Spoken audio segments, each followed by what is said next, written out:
বন্ধুর দোকানে বসে আড্ডা মাড্ডা মারতেছিলাম। তার মধ্যে স্কুল লাইফের ফ্রেন্ডগুলো আসলো, 4-5 জন একসাথে হইলাম। তারা বলল যে চল একটা পার্টি মার্টি দেই। তো কি করলাম, কি দেওয়া যায় কি দেওয়া যায়, তো সবাই বললো যে চল আমরা বিরিয়ানি খাই। তো সবাই মিলে এখন বাজার টাজার কইনা মুরগি নিয়ে আসলাম। মুরগি কাইটা কুইটা মশলা মাখানো শুরু করলাম। এই আদা মশলা দিয়া তারপরে মাখামাখি কইরা তেল মেল মাইরা তারপরে মিক্স কইরা বসাই দিলাম।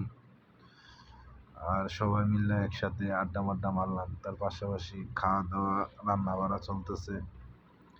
আর তেল মাইরা দিলাম হচ্ছে উপরে হোটেলের তেল। আদা রসুন যা আছে সব হোটেলে আছিল, হোটেলের থেকে এনে মাইরা দিলাম, রান্না বসায় দিলাম। কিছুক্ষণের মধ্যে হয়ে গেল। আপনারা যদি বন্ধু বান্ধব কোনো সময় একসাথে হন তাহলে এইভাবে শর্টকাটে পার্টি করে ফেলবেন।